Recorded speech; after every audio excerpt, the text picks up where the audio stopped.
سلامونه، وخت مو پخیر د اجمل شاه فیسبوک باندې او یوټیوب چینل ته ښه راغلاست. شاهد افریدي داسې خونه کېږي چې ښې جامې واغونده او ویښتان جوړ کړه، نور هېڅ څه مه کوه. هغه 5 لوبغاړي چې ښایي له شلوریز نړیوال جام وروسته تقاعد واخلي. عبدالحق فاروقي زما ارمان دی چې د نړۍ د غوره توپ اچوونکو کې وشمېرل شم. نور جزئیات په همدې ویډیو کې وګورئ. یوټیوب چینل لایک او سبسکرایب کړئ.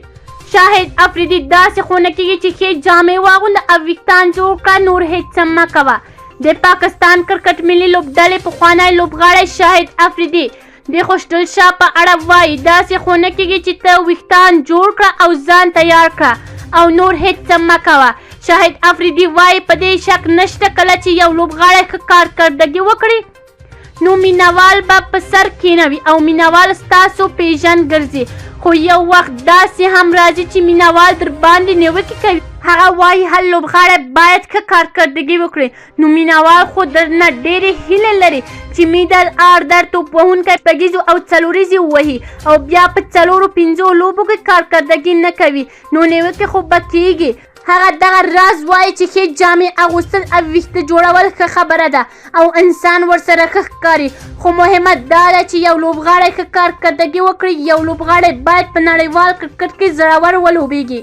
هغه 5 لوبغاړي چې ښایي له شلوریز نړیوال جام وروسته تقاعد واخلي. که د ځینو نړیوالو لوبغاړو د کارکردګي او د هغو فټنس ته وکتل شي نو ښایي له شلوریز نړیوال جام وروسته 5 لوبغاړي تقاعد واخلي چې دلته په هغو په اړه وایو. محمد نبي ډېر امکان شته چې د افغانستان لوبډل مشر محمد نبي 2022 کال شلوریز نړیوال جام وروسته له شلوریزو لوبو څخه تقاعد اعلان کړي.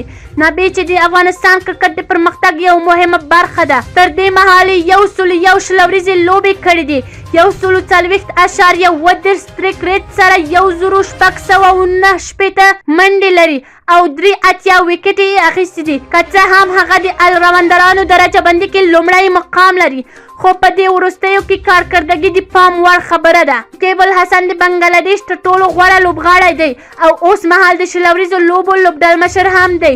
نوموړی د شلوریزو لوبو الراونډرانو په درجه بندي کې 2م مقام لري او ښایي له نړیوال جام وروسته د شلوریزو کرکټ پرېږدي. آرون فینچ د آسټرالیا لوبډل مشر آرون فینچ ښایي نړیوال جام څخه وروسته د تقاعد پرېکړه وکړي او په زړه پورې خبره دا ده چې آرون فینچ دا فرصت ولري چې خپله ګریر په ښه ډول پای ته ورسوي او هغه د شلوریزو توپ وهونکو په درجه بندي کې 5م مقام لري، خو ښایي ژر تقاعد واخلي.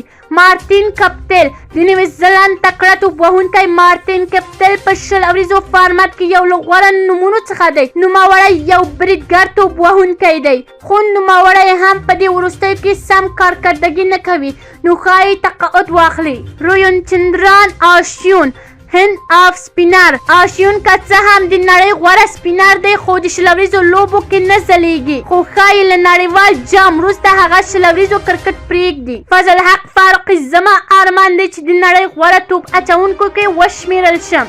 فضلحق فاروقي د آسټرالیا پیجونو او ویشتنځایونو ته په کتو وایي زه تر ډېره پیجونو ته نه ګورم بلکې له خپلو وړتیا ګټه پورته کوم او که چېرته پیج را سره مرسته کوي نو هغه به زما لپاره یو اضافي ښه خبره وي. د آسټرالیا پیجونه هم ښه دي او بونډرۍ یې هم غټه ده، نو هڅه به کوو چې ښې لوبې وکړو. هغه په IPL کې د لوبېدو او تجربې په اړه وایي په داسې یو لیګ کې لوبېدل چې هلته د نړۍ غوره لوبغاړي راټولېږي مورال لوړ او د لوبغاړو ته داسې ډاډ ورکوي چې هر ډول حالات کې ښې لوبې وکړه. فاروقي د خپل توپ اچونې په اړه وایي چې هم یو څه اندازه چټکوالی لري او یو څه مهارت هم لري چې دی یې ډاډه کړی دی. لوبډله یې د فشار احساس هم کوي. فاروقي په نړیوال جام کې د انګلستان، نیوزیلند او آسټرالیا د لوبډلو په وړاندې د لوبو لپاره چمتووالی ښيي او وایي چې هیڅ داسې توپ وهونکی نشته چې موږ ترې وډار شو او هیله یې څرګنده کړې ده چې د نړۍ په غوره توپ اچوونکو کې به راشي.